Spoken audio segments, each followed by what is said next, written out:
High বন্ধুরা, আমি আপনাদের মিস্টার জেনারেল গাইড সুমত। আজকে আমরা দেখব যে কিভাবে ভোটার ইসিআই সাইট থেকে ভোটার কার্ড কারেকশন করা যায়।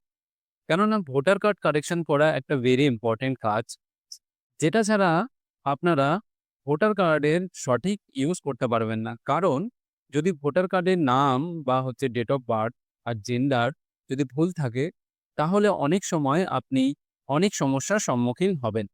তাহলে আমরা আজকে দেখব যে কিভাবে ভোটার কার্ডের কারেকশন করা যায়। তাহলে আমাদের প্রথমে চলে আসতে হবে গুগলে এবং গুগলে এসে লিখতে হবে যে ভোটার ইসিআই। ভোটার ইসিআই লেখার পরেই যে গুগলের যে প্রথম ইউআরএলটা থাকবে সেটা আমাদের ক্লিক করে ওপেন করে নিতে হবে। ওপেন করার পরে এখানে আমাদের চলে আসতে হবে সাইন ইন অপশানে এবং সাইন আপ অপশানে। প্রথমে সাইন আপ অপশানে কেন আসতে হবে? কেননা যদি আপনাদের এই ভোটার ইসিআই নেট সাইটে যদি আপনাদের অ্যাকাউন্ট না থাকে, তাহলে আপনাদের অ্যাকাউন্ট একটা ক্রিয়েট করতে হবে। অ্যাকাউন্ট ক্রিয়েট করার জন্য আপনাদের এখানে ইন্ডিয়ান রেসিডেন্ট ইলেক্টোরাল এখানে মোবাইল নাম্বার আপনাদের দিয়ে দিতে হবে এবং ইমেল অ্যাড্রেসটা অপশনাল রয়েছে। যদি থাকে তাহলে দেবেন, যদি না থাকে তাহলে না দিলেও হবে এবং ক্যাপচারটা ফিল আপ করবেন, কন্টিনিউ করবেন। আপনার মোবাইলে একটা ওটিপি আসবে, সেটা পুট করবেন। আপনার অ্যাকাউন্ট ক্রিয়েট হয়ে যাবে।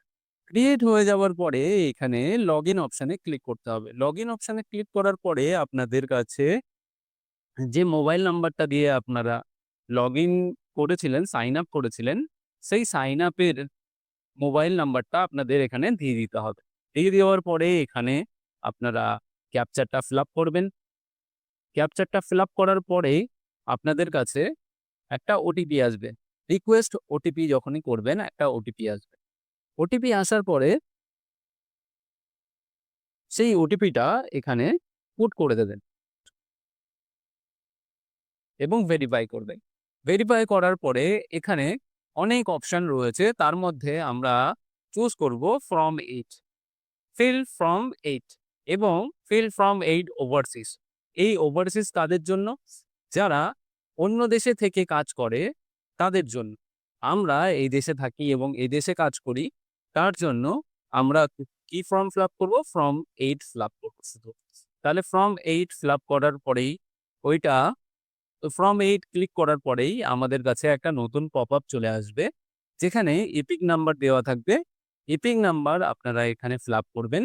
তারপরে ফিল আপ করার পরে এখানে যদি আপনি অন্য কারোর হয়ে যদি ফিল আপ করতে চান, অন্য কারোর যদি কারেকশন করতে চান, আপনার বাবা, মা বা দিদি, ভাই, বোন কারোর যদি ভোটার কার্ড কারেকশন করতে চান, তাহলে এখানে তাদের ভোটার আইডি কার্ড দিয়ে দেবেন। তাহলে আদার্স ক্লিক করবেন এবং তাদের ভোটার আইডি কার্ড দিয়ে দেবেন। যদি সেলফ হয় তাহলে নিজের যদি করেন তাহলে নিজের ভোটার আইডি কার্ড নাম্বার দিয়ে দেবেন এবং সাবমিট করবেন। সাবমিট করার পরে আপনার যা ডিটেইলস রয়েছে সব চলে আসবে।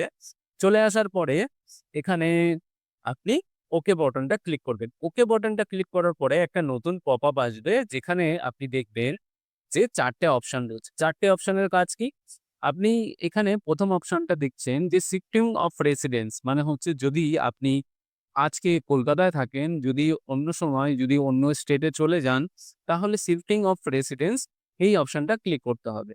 Corrections of entire in existing electoral roll এই অপশনটা আমাদের ক্লিক করতে হবে। যদি আপনি একই জায়গায় থাকেন থেকে যদি আপনার নাম, mobile number, gender, relation, relatives names যদি চেঞ্জ করতে হয়, তাহলে এই অপশনটা ক্লিক করতে হবে।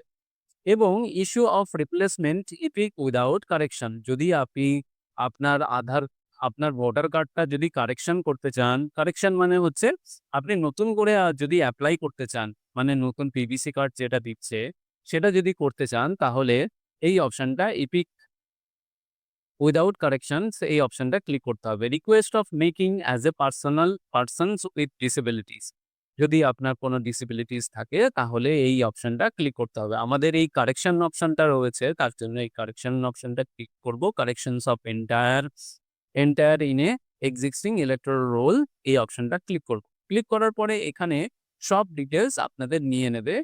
কোথা থেকে নিয়ে নেবে? যে ডিটেলসটা আপনাদের ভোটার সাইডে রয়েছে সেই ডিটেলসটা নিয়ে নেবে। আপনি কোন অ্যাসেম্বলিতে থাকেন, আপনার ইপিক নাম্বার, আপনার নাম সবকিছু নিয়ে নেবে। এখানে ভেরি ইম্পর্টেন্ট হলো আপনি নেক্সট অপশনটা কখন থেকে অ্যাপ্লাই অ্যাভেল করতে পারবেন না যদি আপনি নেক্সট অপশন যদি না ক্লিক করেন। নেক্সট অপশন ক্লিক করবেন, আপনি নতুন একটা কলমে চলে আসবেন। তারপরে আবার নিচের দিকে আসবেন। নিচের দিকে এসে দেখবেন যে এখানে অনেকগুলো অপশন রয়েছে। অনেকগুলো অপশনের মধ্যে আপনি ম্যাক্সিমাম ৪ টে পার্টিকুলারস আপনি অকুপাই করতে পারবেন। একসাথে হচ্ছে কারেকশন করতে পারবেন। এখানে মোবাইল নাম্বার এড করতে পারবেন, অ্যাড্রেস আপনি কারেকশন করতে পারবেন, ফটো আপনি আপলোড করতে পারবেন, নতুন ফটো দিতে পারবেন, রিলেশন টাইপ আপনি চেঞ্জ করতে পারবেন, রিলেটিভস নেম চেঞ্জ করতে পারবেন, জেন্ডার, নেম কারেকশন করতে পারবেন। এখানে আমি ডেমোর জন্য ফটো আপলোড করব। এখানে ফটো আপলোড করে দিলাম। এখানে রেজুলেশন সেভ করলাম, সেভ হয়ে গেল। সেভ হয়ে যাওয়ার পরে এখানে নেক্সট অপশন ক্লিক করতে হবে। নেক্সট অপশন ক্লিক করার পরে এখানে যে আপনি কোথা থেকে ফর্ম ফিল আপ করছেন সেটা আপনাকে দিয়ে দিতে হবে।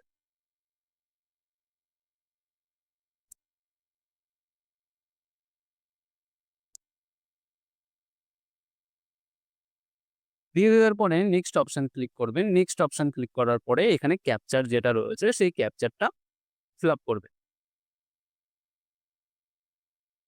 ক্যাপচারটা ফিল আপ করার পরে এখানে প্রিভিউ অ্যান্ড সাবমিট অপশনটা ক্লিক করবেন। নিল না, আবারও ক্যাপচারটা ফিল আপ করতে হবে। ক্যাপচারটা ফিল আপ করার পরে প্রিভিউ অ্যান্ড নেক্সট অপশনটা ক্লিক করবেন। আপনার ফর্ম ফিল আপ হয়ে গেছে। আপনি ফর্মটা হচ্ছে চেক করে নেবেন যে আপনার ফর্মটা ঠিকঠাক ফিল আপ হয়েছে না। ফিল আপ হয়ে যাওয়ার পরে এখানে কিপ এডিটিং মানে হচ্ছে কোনো জায়গায় যদি ভুল থাকে তাহলে আপনি কিপ এডিটিং করতে পারেন বা এখানে ডাউনলোড করে রাখবেন। কেননা এই ফর্মটা কাজে লাগতে পারে। যখন বিএলও আপনাকে সামন করবে তখন এই ফর্মটা আপনাদের কাজে লাগতে পারে। তারপরে আপনারা চলে আসবেন ই-সাইন অপশনে। ই-সাইন অ্যান্ড সাবমিট অপশনটা ক্লিক করবেন। এখানে গিয়ে এখানে একটা নতুন সিড্যাক একটা নতুন পেজ ওপেন হয়ে যাবে। এখানে গিয়ে আপনারা আপনাদের যে আধার নাম্বার রয়েছে সেই আধার নাম্বারটা দিয়ে দেবেন। একটা ভেরি ইম্পোর্টেন্ট জিনিস যে আপনার আধার নাম্বারটার সাথে মোবাইল নাম্বার এড হতে হবে। যদি এড না হয় তাহলে আপনারা ই-সাইন করতে পারবেন না, আপনার ফর্ম ফিল আপ হবে না। গেট ওটিপিতে ক্লিক করবেন। গেট ওটিপিতে ক্লিক করার পরে এখানে একটা ওটিপি চলে আসবে। আপনার মোবাইলে একটা ওটিপি আসবে। সেই ওটিপিটা আপনারা দিয়ে দেবেন।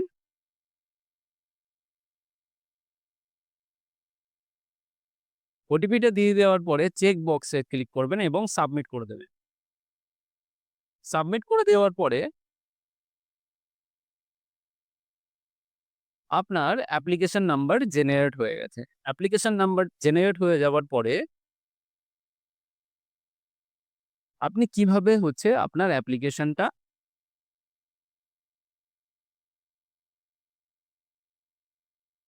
ট্র্যাক করবেন।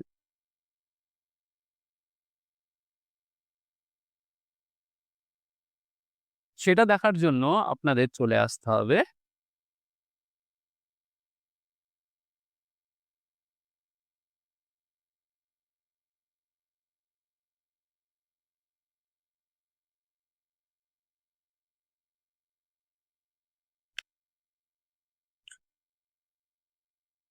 আপনাদের চলে আসতে হবে ট্র্যাক অ্যাপ্লিকেশন স্ট্যাটাসে। এখানে এসেই এখানে সাবমিট করবেন। এখানে পুরোটা অ্যাপ্লিকেশন নাম্বারটা দিয়ে দেবেন এবং সাবমিট করবেন। সাবমিট করার পরে এখানে আপনার যে ডিটেইলসটা রয়েছে সেই ডিটেইলসটা সব নিয়ে নেবে। এখান থেকে আপনারা চুজ করতে এখান থেকে আপনারা দেখবেন যে সাবমিটেড হয়ে রয়েছে এবং এরপরে বিএলও আপনাকে সামন করবে বা হচ্ছে ভেরিফাই করবে। ভেরিফাই করার পরে আপনার ভোটার কার্ডটা আপডেট হয়ে যাবে। তাহলে আজকে এই পর্যন্ত। যদি কোনো প্রবলেম হয় তাহলে কমেন্ট করবেন। আমি নিশ্চয়ই রিপ্লাই করব। আর ভিডিওটা ভালো লাগলে লাইক করবেন এবং সাবস্ক্রাইব করবেন। আমি আরো ভিডিও আপলোড করব ভোটার কার্ডের সমস্যা নিয়ে। সঙ্গে থাকবেন। Thank you.